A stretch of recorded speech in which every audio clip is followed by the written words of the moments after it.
Anyway, yeah, so for our purposes, yeah, okay, so it says, yeah, fs is just all the information in the historical sample path of the process x from time 0 to time s. Oh yeah, sorry, it says this thing here, doesn't it, by fluctuations. But given that we're just dealing with a fairly simple type of process, which is the Black-Scholes model, in fact, the only information you need at time s is for the Black-Scholes model is actually just simply the value of the stock price at ss. Or equivalently, sorry, I'm adjusting my iPad, or equivalently, I mean, WS is also sufficient information for us, well, in 99.9% of cases. So anyway, yeah. But the main condition is that, as I said, the expected value of the process at time t in the future, given all the information at time s, is just equal to the current value of the process. And then we have the same second technical condition that we had before, which is, I mean, at least at this level, is always satisfied. It's just that the expected value, the absolute value of xt is less than infinity. I mean, I'm not even sure off the top of my head whether I can even think of a case of a process which satisfies this that doesn't satisfy this. I'd probably have to think about that for half an hour. So yeah, so this is always, nevertheless, you could lose marks in the exam or something by not checking this condition. So just to warn you. And let me just write that again, because it was S. So yeah, I think there's three main examples that I think you should be aware of, which will go on the next page now. So the first one is just Brownian motion itself. So so we know, what do we know about Brownian? Well, from the definition of Brownian motion, we know that Wt minus Ws is distributed normally with mean zero and variance T minus S.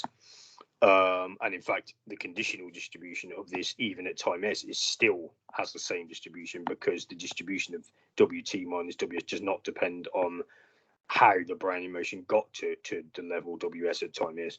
Doesn't depend on the history, because the Brownian motion has independent increments. So if we then try and check the Marsh-Gill property for Brownian motion, well, we have to consider the expected value of Wt given the information at time s. So what we do, we break up Wt into Ws plus the increment Wt minus Ws. So why do we do that? Well, the value of Ws is known at time s, because in fact, I mean, in this example, the only information that's relevant is the information about the history. So when we say Fs here, what we really mean is just the value of W. Well, I mean, if you wanted to write this, you could say that the relevant information is just say Wu from 0 less than or equal to U. Yeah, I'm going to try moving my laptop, because I've always had a problem writing with this pen. I just need more room, yeah. Okay, so yeah, 0 less than U less than or equal to S. Yeah, so you can think of Fs in this case as this. All the W values, all the WU values from U less than or equal to S. Yeah, so move the laptop to the side now, out of the way. So anyway, yeah, so we can take Ws out, because I said its value is known, or in the language of FMO1, Ws is Fs measurable. And you're left with, as I said, the expected value of Wt minus S given Fs. But as we've just said, from the property of Brownian motion, because Brownian motion has independent increments, it's irrelevant that I have the conditioning here, because the Wt minus Ws is independent of everything that happened before time s. So this conditional expectation is actually just the same as the unconditional expectation, but we know that that's 0 from this. So the final answer is Ws. So that verifies the first condition, i.e. This one. Sorry, I know it's annoying, it's on the previous page, this condition here. We've just replaced xt with Wt there and Ws there. So the boring technical condition, we have to verify that the expected value, the absolute value of Wt is less than infinity. And these kind of comments aren't quite so trivial for the continuous case, because you're dealing with continuous random variables which can go arbitrarily large.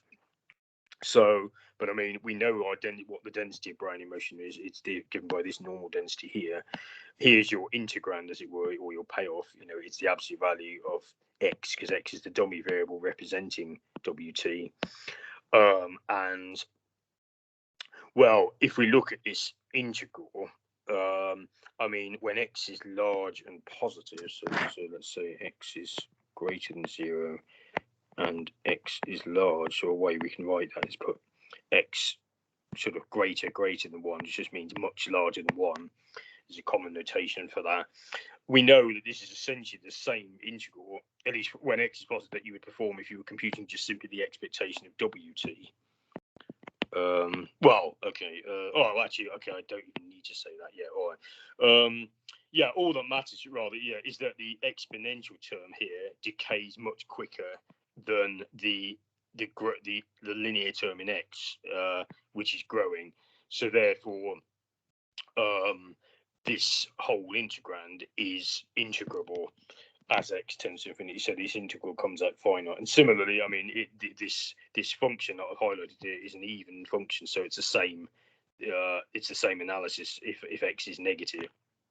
So essentially, because this negative exponential, it's not just a negative exponential, it's a negative exponential with a squared function there. So this really kills this grows very slowly in comparison to the rate at which this decays. So that integral is finite here. So we're not going to actually evaluate that. I mean, you could do, I suppose, but yeah, it's I suppose I think you probably could evaluate it, because I think, well, let me just guess this. If I guess what the integral is, if I take d by dx of x squared over 2t, then I get minus x over t e to the minus x squared over 2t. So why am I doing that? Well, essentially, the t we can just view as constant in this calculation. So yeah, what I was guessing, and I think I was correct in my guess, apart from fudging constants, is that what you see there, well, forgetting about the absolute value sign, if you just say that this is an x, not an absolute value of x, what you get here is in fact essentially the derivative of this, and we know about that. So actually, you can evaluate that integral explicitly, but I'm not going to waste time doing that now. But if you're interested and you actually want the answer or a formula for it, that would be the way to do it, to note that the derivative of this is something that is this, which looks very much like this, apart from the fact that you've got a 1 over t there and a minus sign, and here you've got a 1 over, so you'd have to adjust just simply for the constant. But we don't really care about the constant, because we only care is the answer infinite or not. So okay, so anyway, but assuming you're happy with that, then W is a martingale. So that's really the sort of most famous, simple, canonical example of a continuous time martingale. The next important one, which is, as you can see, is a bit more of a fiddly calculation, is looking at Wt squared minus t. So we define Mt to be that, and then we now look at well, I've written this slightly differently. So here I'm looking at E of Mt minus Ms given Fs, and we need to show that this is 0, because of course that is just the same as showing that the expected value of Mt given Fs is equal to, well, maybe not. So if I move this Ms here over to here, but also using the fact that E of M S given Fs is just Ms,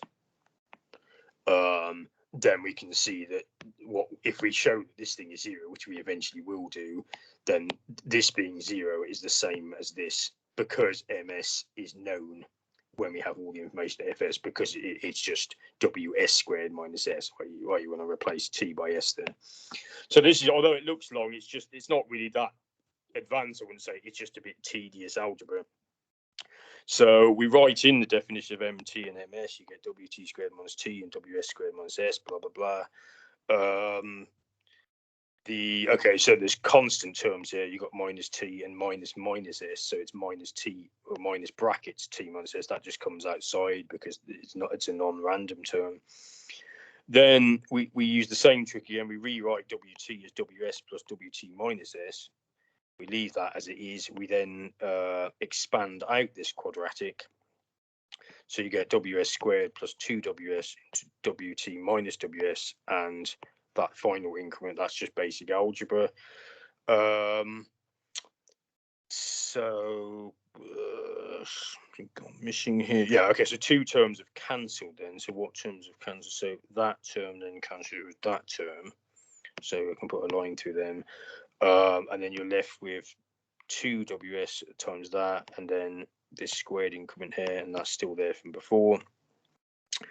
But ws is known at time s, so that can come outside the expectation with the conditional expectation. But then you're left with this conditional expectation here, but that's actually 0 because we know that this is a centered normal distribution, i.e. wt minus ws. Yeah, we know from this is a normal distribution with 0 expectation. So that term will actually disappear as well. So I can put a line through that. We know that E of wt minus ws squared given fs is just the variance of this quantity here is just t minus s, and in fact it doesn't matter whether we've got a given fs there or not, because from what we've already set up here, so that answer will be t minus s, which will cancel with that. So okay, I'm jumping ahead here kind of, but yeah, so you'll be left with this. That's still there anyway. That, as I've said, is 0. So you're just left with t minus s minus t minus s, and they cancel. And I'm just using the basic relation that wt minus s is normally distributed with mean 0 and variance t minus s. So that's where the t minus s is coming from there. So I've essentially got rid of the conditional part of this expectation here, because we know that wt minus ws is independent of everything that happened up to time s anyway, so we don't need that conditioning. So finally we get the answer of 0. So although, I mean, that was, I don't know, it's like 10 lines or something, it only took like I don't know, 20 seconds to explain it. I mean, the stuff we'll be doing later today will be harder than this. So yeah, so this verifies that the expectation of mt given fs is equal to the expectation of ms given s, which is just ms, because the value of ms is known if we have the information up to time s. So again, just remembering to prove the Dole technical condition. So E of the absolute value of mt, well, remember mt is this, so that's clearly going to be less than wt squared plus t, because I mean in this case, in the sense, wt squared and t are working against each other, but here the thing that we're using as an upper bound for that is just to add them instead of subtracting t from wt squared.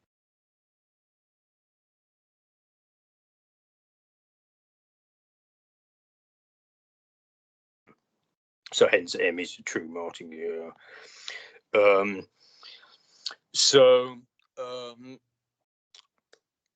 And then the final example is obviously a financial relevance, and I think we've already done some of these kind of calculations already, but maybe we didn't talk too much about the martingale properties. The actual the stock, we consider the stock price for the Black-Scholes model when there's no drift. So under the Q measure, this would be like assuming that R is 0. But if we're under the original P measure, this would be the same as assuming that mu is 0.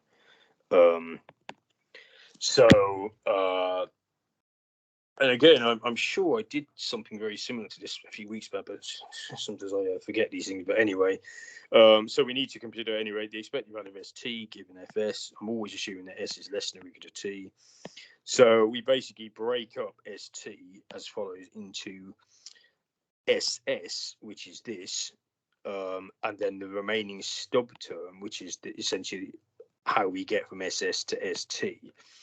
So you've got your dot. So the first bit here you're just seeing is ss, or it's this expression, but with t replaced with s, which is exactly what you're seeing there. But then obviously what I really want in this explanation is st. So to make that correct, I have to add on this stub bit, which deals with the additional contribution from the increment of the Brownian motion from s to t, and an additional sort of variance correction term. So that's not going to go off, but yeah, okay.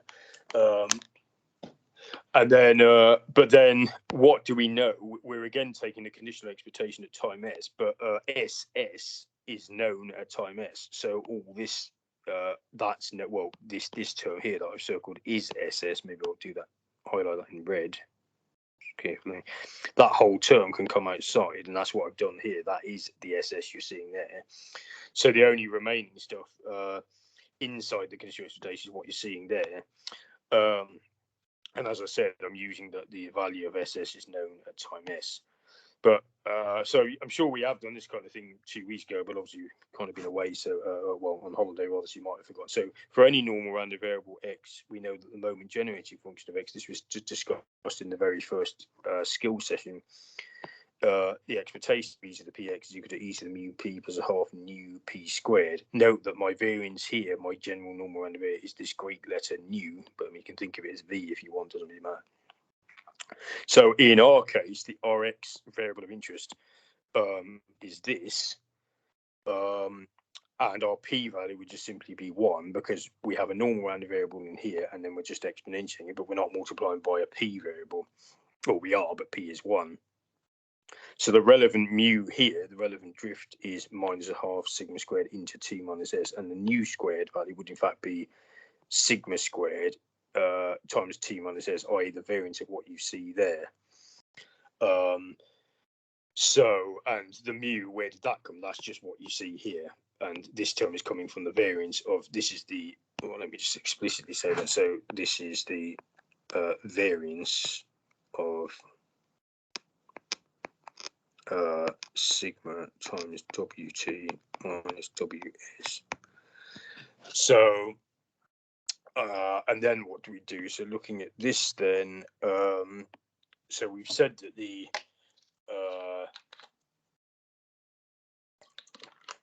well, there's a conditional expectation here, or specifically here, but it doesn't matter because the only randomness inside this expression is Wt minus s, and we know that Wt minus Ws is independent of everything that happens up to time s. In other words, of the history. Think of it as that W has like a lack of memory property, if you like. So as we did up here, the SS comes outside, and then the using this general formula here, I've just written that in, but we need to use the specific mu and nu, which are relevant for this question. Now, no, just as a disclaimer, the mu I'm using here has got nothing to do with the, it's not, is the mu under the p here, which I haven't defined yet. So, I mean, it's maybe a slight abusive notation. If you're not happy with that, you can call this mu1 or call it something else. But just to clarify, this mu is just a mu which is convenient for looking at the moment generating function of a general normal random variable. So it's not the drift under the physical measure, which we don't really care about because I'm just analysing this process, and there is no drift. So anyway, so for our purposes here, the mu is given by this, as we saw, the nu is given by this, and when we plug these things in and note that p is 1, this is what we get. But then because p is 1, these two terms perfectly cancel each other and we get back to SS.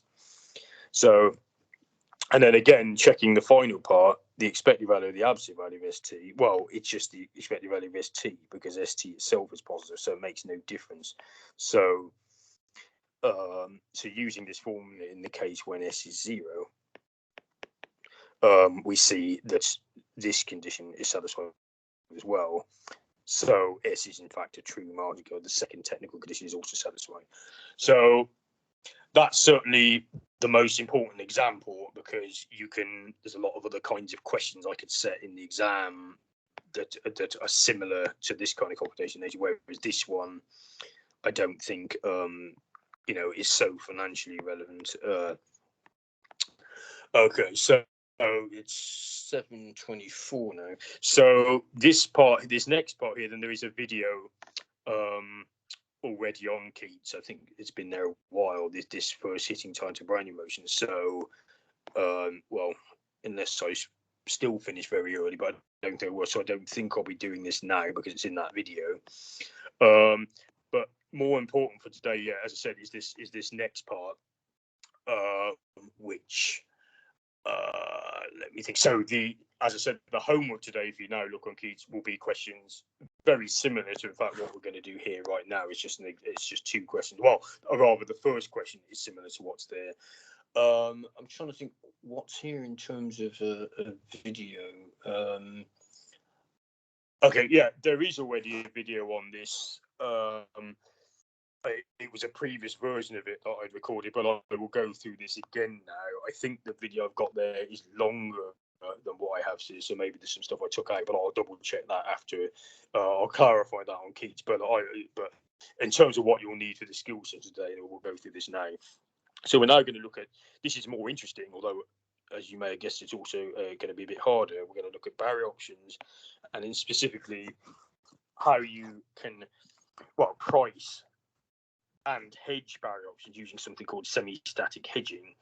And all our calculations will be under the Black-Scholes, well, at least at the moment anyway, and probably for the remainder of the course unless I change my mind. But so there is a result that we will use, which I won't be proving today. I need to look up. I mean, I have got the proofs somewhere, but I need to remind myself how it works. It's kind of a symmetry result, but it says that so under the Black-Scholes model, for a function f, which is 0 for s less than or equal to b, it turns out that the expected value under the risk neutral measure of FST, given the information at the earlier time t, so I am assuming, as is usually the case, that 0 is less than or equal to t is less than or equal to capital T, is equal to the risk neutral expectation, or the discounted risk neutral expectation of a different payoff, which you can think of as, in a sense, a shadow payoff or a reflected payoff of some kind, which is this different f function, which is f of st squared over s capital T, and then there's also this curious power factor as well, where this gamma is equal to a half minus r over sigma squared. And note that if r is 0, as I think it will be in the homework later today, then the 2 gamma here just simply becomes 1. So I will check out the proof of that for maybe next week or something. Yeah, it won't be today. I'm just going to send an email to myself to remind me to do this. So check the proof.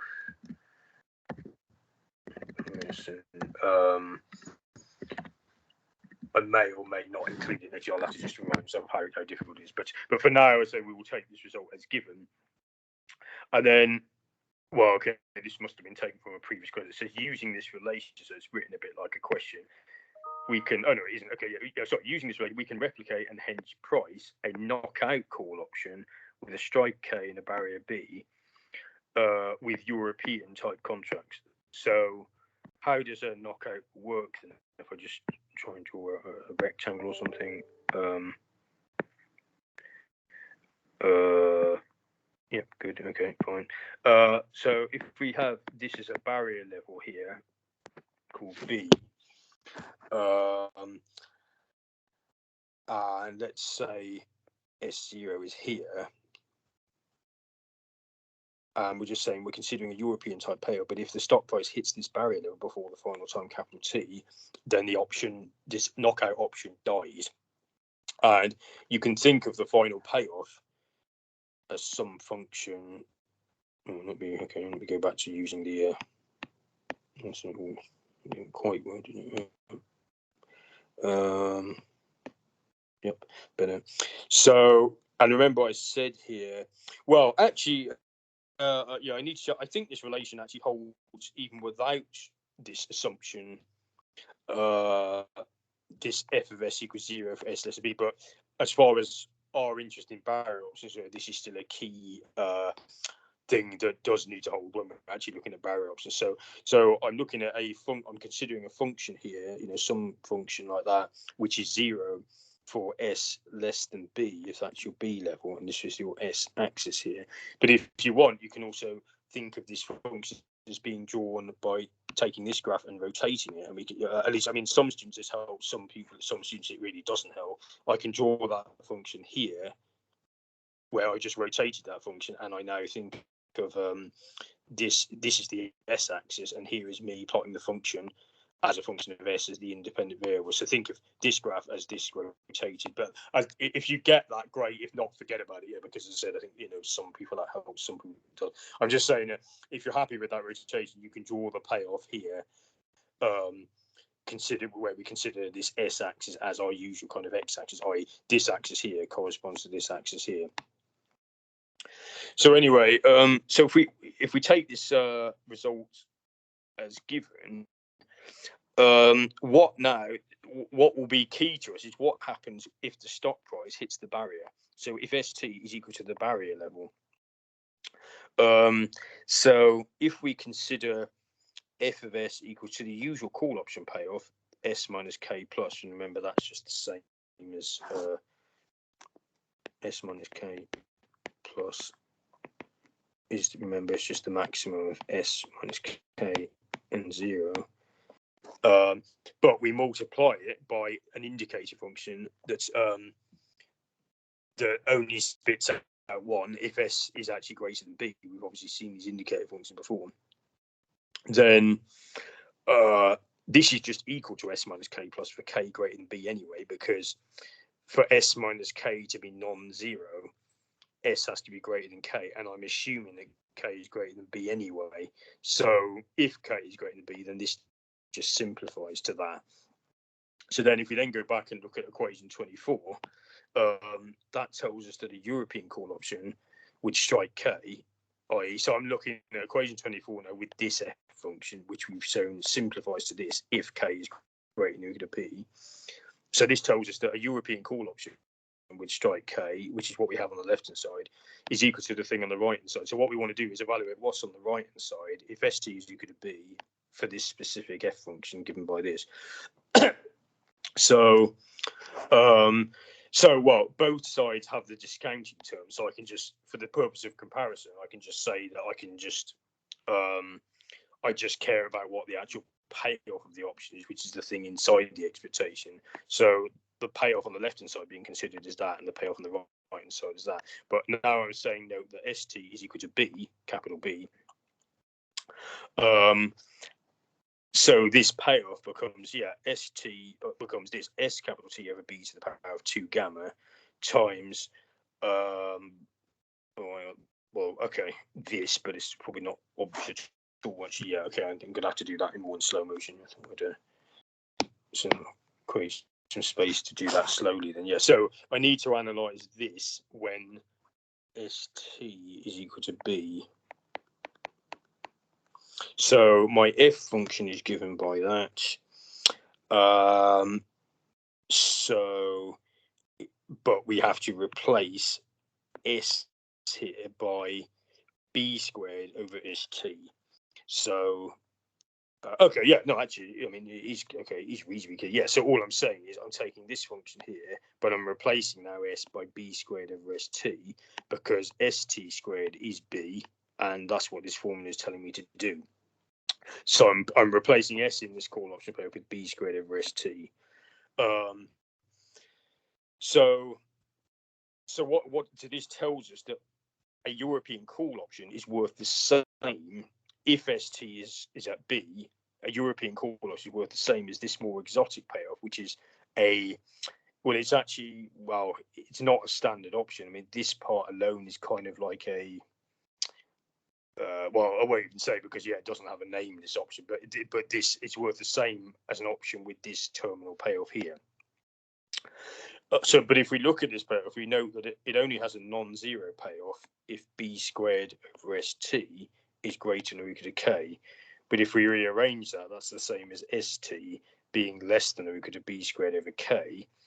But B squared over K is B over K times B. But I'm also assuming, remember, that B is less than, so is B is less than K. Let me just write that again. Where did I assume that? Somewhere, there. For simplicity, I assumed that B was less than K. So for this to have a non-zero payoff requires that ST is less than B squared over K, but B over K times B is less than B. So this payoff, when I say the latter here, I mean this payoff here. So I should make that clear. This here pays nothing if S never hits B, because the only way it can pay something is if the final stock price is less than B over K times B, which is actually even less than B. So what this means is that we can hedge, or the knockout call option, which has a barrier level of B less than 0, i.e. as it was in this drawing here, the barrier is down here, strange, and the initial stop price was here. By buying a cage strike call option at time zero and selling a contract which pays this, and then this symmetry result tells us that if we hit the barrier, at the exact moment we hit the barrier, both contracts are equal in value. So it says that the position is worth 0 at the exact moment that S hits B, i.e. the value of this side will be equal to the value of this side, but only at that moment when ST is equal to B in general. So therefore, because we buy the F contract and sell the other one, we've recreated something which behaves the same as a knockout call option, because it's something which is worthless when S hits the barrier.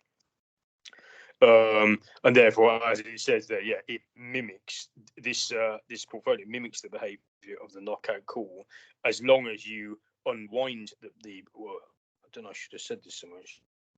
Maybe okay, I'll probably say, as long as you unwind this portfolio, i.e. you sell the European contract, you sell the F contract, and you buy back the contract you've sold at that exact moment at 0 cost, because the value of the thing is 0. So, and then you've got no further financial exposure going forward after that. But you've still got to ask, well, what if S never hits the barrier B? Well, in that case, this portfolio, so remember, so just to clarify, this portfolio consists of the contract that pays FST and minus the contract that pays ST over B to the power of 2 gamma times F of B squared over ST. That's the two contracts, two European type contracts that we're using here. We're buying that one and we're selling a contract with this payoff. That's why I've got a minus there.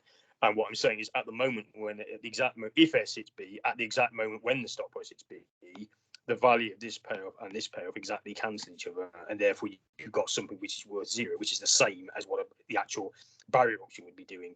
So if we unwind this portfolio, i.e. we sell this contract and buy back this one, so that we have no subsequent financial exposure, then we have, in that scenario, exactly artificially recreated the behavior of the barrier option. Conversely, as it says here, if S does not hit B, then this portfolio here also has the same terminal payoff as the European. Well, remember, okay, here I've written in terms of a general F, but actually, no, here I was actually just considering the call option payoff, but it actually does work for a general payoff F as well. I should have maybe made that clearer. But so if S does not hit B, it has the same payoff as a European call, because we verified that this payoff is 0 if S does not hit B. That's exactly what we were just saying back here when we said, when we said that the latter pays nothing if S never hits B. So if S doesn't hit the barrier, i.e. it does like this, it started at S0, it makes it all the way, maybe it could end up above K. Well, I guess I need another line for K. I forgot. Yeah, so I guess I can put K in here, then maybe it's like that, and say could end up above K, could end up below K and not hit the barrier like that. Doesn't matter. We're saying that if we don't hit B, then this contract is irrelevant. It never makes any money.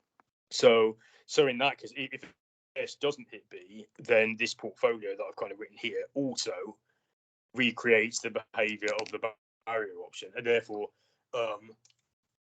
if we've got something that is exactly as good as a true genuine barrier option, they have to have the same price, or else there would be an arbitrage. So therefore, we can price the knockout call option as the price of this replicating portfolio. I.e., we can price it as we just simply price the European call option minus this. You can think of it as like a shadow portfolio, if you like. And then, so the advantage, although this may look, the advantage is that we can now price this barrier option just in terms of 2 European options, or in terms of the difference of 2 European type options. This one we obviously know about because we can use the standard Black-Scholes formula for this. This one is a bit more exotic.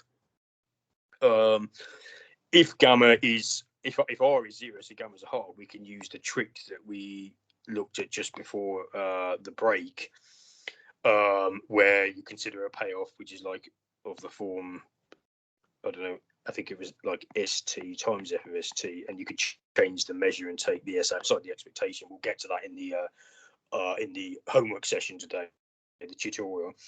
But for now, I'm just saying, okay, that we've shown that this knockout call, the value of it is equal to this, or else there would have to be arbitrary, but we can rewrite this risk neutral expectation as an integral over the density of the stock price under Q, which we've derived previously. Remember, it was this log normal density. I'm not going to rewrite the formula for it now.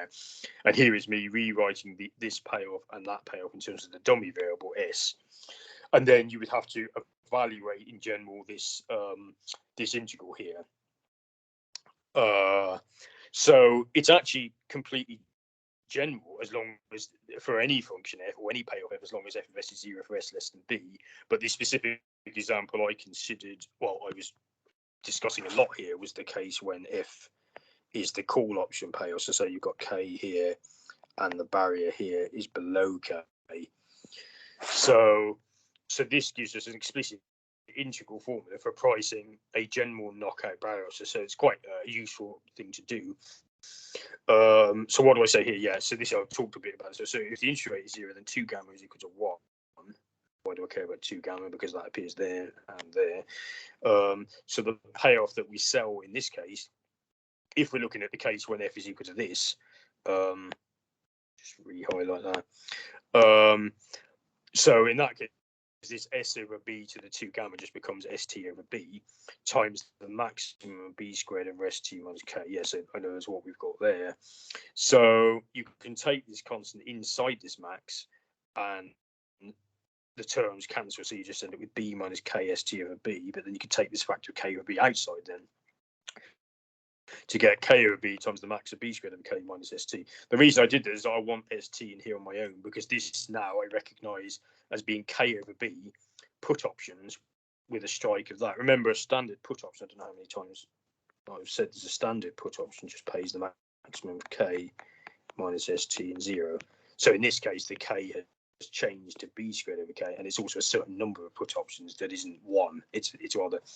So in the easier case, when the interest rate is 0, the hedge portfolio, or in a sense, this shadow portfolio, is so to hedge the knockout call option, you buy a standard call option, but you also have to sell K over B European put options with a strike of B squared over K. So it probably would be good to see a graph at this point. So there should be one here. So what does this say? So here we apply the semi-static hedge portfolio, S minus K plus minus blah blah blah as a function of S for a down in that call. So on the left, yeah. So what I'm saying is, so I should say if it's a knockout call option, so a call option we know has this. Let me redraw all this. How are we doing for time? Yeah, okay. So yeah, we're doing okay. So remember, a call option has this payoff, but a call option which knocks out if S hits B is obviously going to be worth less than or equal to the original call option. So that is captured by the fact that I was saying that the price of the knockout European call option is equal to the price of this contract minus the price of this contract here. So in general here, I think the interest rate on the left graph was 0.05. So this part turned out to be this curved function. But in the simpler case, when the interest rate is 0, as we saw, the portfolio that you need to sell to get the correct price and hedge for the knockout option was just simply a certain number of put options. So in that case, that's what you see here. You see that this becomes, it's easier. This is a straight line. So the value of that value there, we can read off from here as B squared over K. That's the strike of the put options that we need to sell. So that's B squared over K.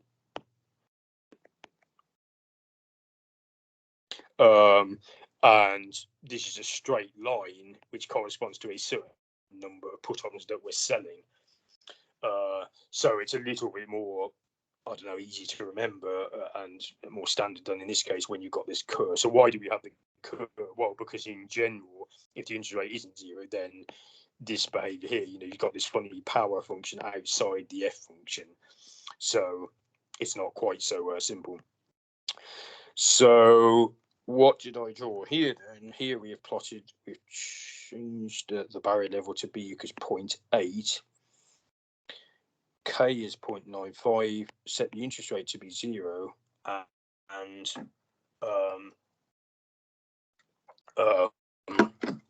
and T is 1. So, and I plotted the value of this knockout call option as a function of the current stock price, which is what you see on this axis here. And the grey line, okay, is the value of the knockout call option. The blue line is just the usual Black-Scholes value. So you can see the differences between the two. So clearly, if the stock price goes down to the barrier level, which is 0.8 here, the option has to be worth 0, and you're seeing that is correct. So what I've essentially done, I've actually coded up, I think I would have done it in mathematics, I coded up this integral, and I've then plotted it for different values of S0. But know that S here is a dummy variable, so S0 is a different variable, which is the initial stock price. So you can see it has this nice behavior that's sort of, when S is large, it behaves, it's probably indistinguishable to the blue line. But then as you get around here, the barrier has a real effect. And of course, the effect is that, of course, at this point here, the option has to be worth 0. So that's a nice thing to plot. And if you really want to understand this stuff, you should go away and plot these things yourself, in mathematical MATLAB or something. That's the sort of thing I would have been doing, if somebody was teaching this to me. But anyway, so and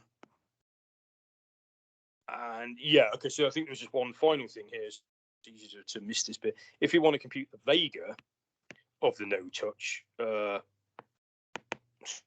my pen gone dead.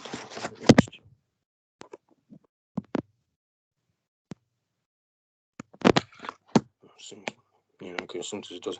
The vega of the no touch, then what we have to do is essentially take the derivative of this entire formula with respect to sigma, and then assuming, which I'm sure you can, we're not going to technically, you would then take that you would assume that you can interchange the integral and the derivative, which, okay, would require some rigorous justification, but I'm pretty sure you can do it. So then this whole thing does not depend on sigma at all. So you would end up replacing the P there, which is the stock price density, with the derivative of the stock price density with respect to sigma. So that's what it says. So you'd actually have to calculate that. If you do that, then you would also have a semi-explicit form, and it's still an integral, but you'd have a formula for the vega of the note as well, which is something that if you're an exotic options trader, which is the desk that I used to work on years ago at HPC in like 2003, then they very much cared about this kind of thing in practice. So this isn't just sort of a nonsense academic example. That it's quite relevant. And similarly, if you want to just compute, for instance, the delta, you would do the same thing, but you would take the derivative of this integral with respect to the initial stock price. I know, as I said, it's the initial stock price, not the S variable that appears in here. So the only dependence, again, on the inside, this doesn't have any dependence on the initial stock price, but this does, because the stock price density at the final time evaluated at the dummy variable S does also depend on the initial stock price value as well, if you actually go away and write out the formula for that, which is given earlier in the notes when we derived the log normal density of the stock price. So you would again have to compute a formula for the partial derivative of that with respect to S0, and then that would give you a formula for the delta of a no-touch option of this. Well, sorry, it's not a no-touch of this knockout call option. And if you wanted to differentiate in S0 again, that would then give you the gamma. So it's quite a powerful technique. So that's certainly more than enough for now. We will go through a similar example to this in the skills session. Sorry, in the tutorial in question 1, and then question 2 will be slightly different on a time window barrier. So if anyone's got any questions on that, now we have a few minutes. Please fire away on the chat or wherever.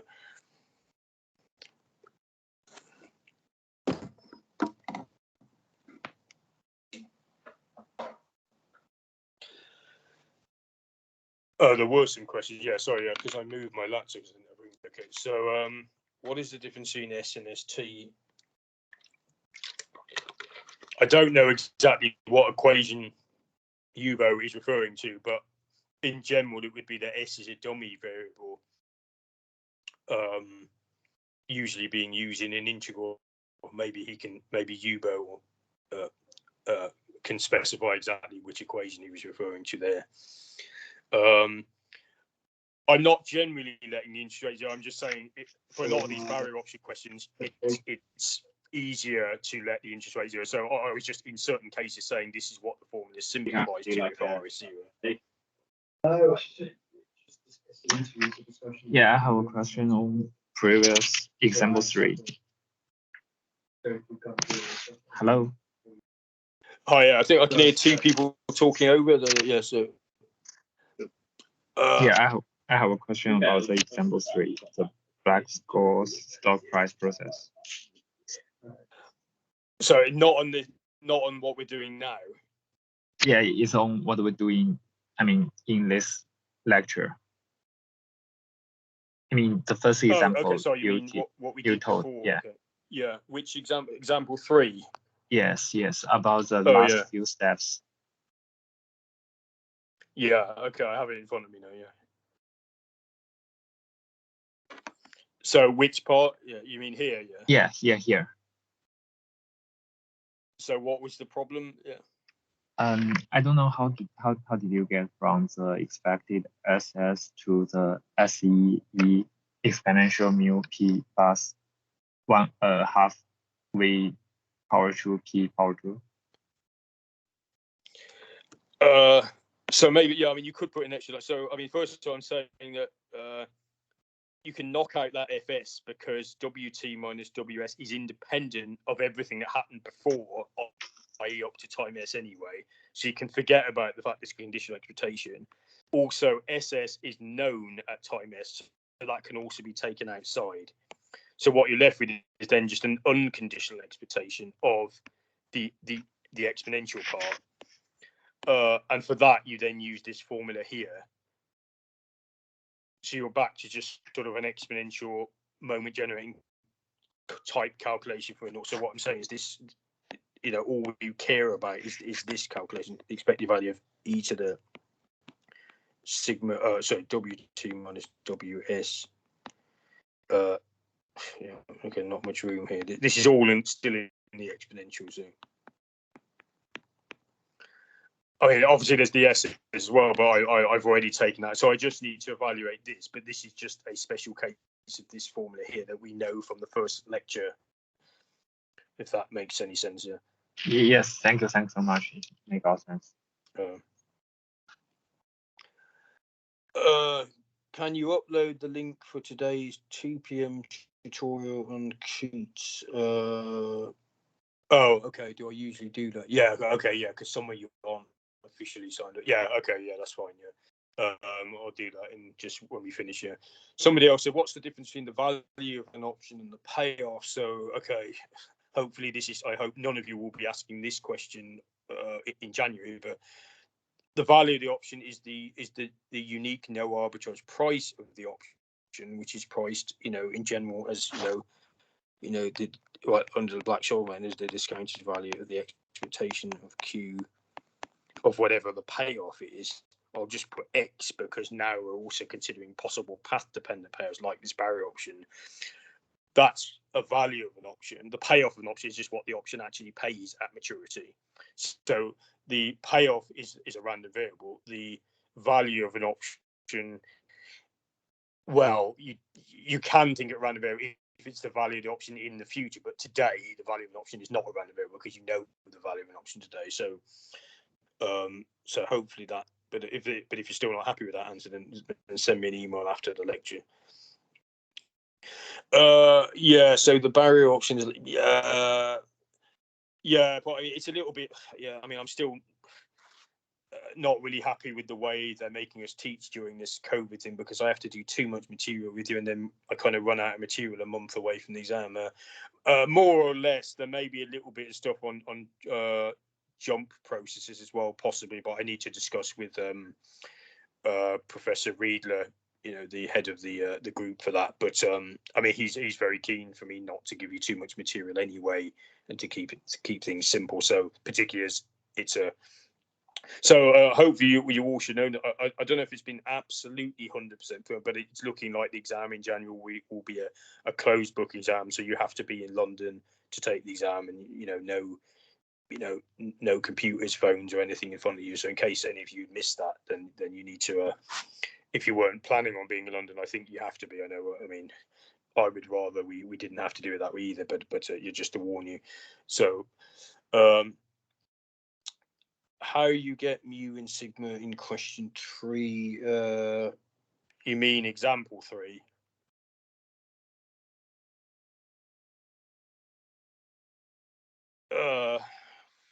So mu is the expectation of this. So they are just the mean and the variance of this expression. The expectation of this expression is that. So that's the mu, and the variance of this expression is this. This is a constant term. It does not contribute to the variance, and you should hopefully all know by now that the variance of this is sigma squared times the time difference, which is t minus s. If you're still uncomfortable with stuff, like, you need to go back to your basic Brownian motion properties and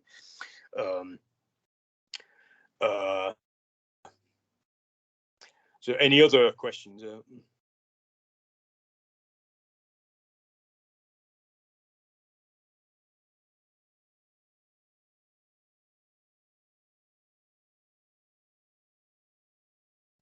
Okay, so I would recommend. I know this, because this is harder than the previous stuff that you do. Try and spend some of the next hour trying to read over this semi-static hedging stuff, because otherwise you'll be lost in that tutorial. Although on the upside, at least the first question of the tutorial will be similar to what we did today. It will just be looking at a specific example, but also with a specific formula that we can actually analyze the solution to a Black-Scholes PDE. So, but it's a nice example. But I would encourage you. It's always better to have seen stuff before the lecture gives it to you cold.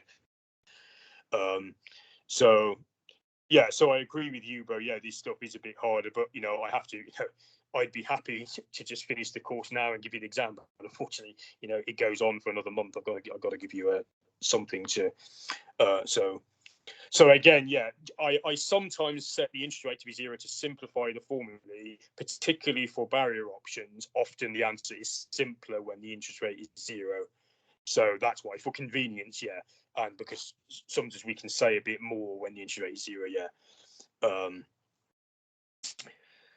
Okay, so I will end this recording now then, and then I will see you all in in an hour's time for the tutorial. But yeah, obviously, as always, thank you for attending, and keep working at this stuff. Yeah.